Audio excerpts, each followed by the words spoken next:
अगर तुम निकम्मी हो तो मैं क्या कर सकती हूँ?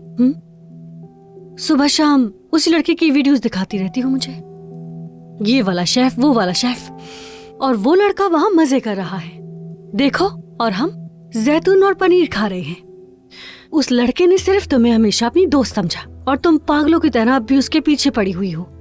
आप अपनी बातों से चोट पहुंचाना चाह रही है ना मुझे? मैं कह रही हूँ आपसे कि उसने कहा है मेरे दिल में सिर्फ एक ही शख्स है, सिर्फ एक ही, और अब वो लापता है और मैं उसके बारे में जानने की फिक्र में मरी जा रही हूँ यहाँ। ये जुल्म मत करें आप मेरे साथ, ठीक है?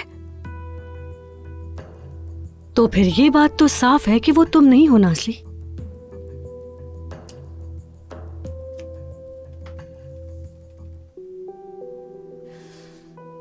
तो ठीक है, फिर मैं खुद को मार डालूंगी, खत्म कर दूंगी सब कुछ। बेटी बेटी रुको।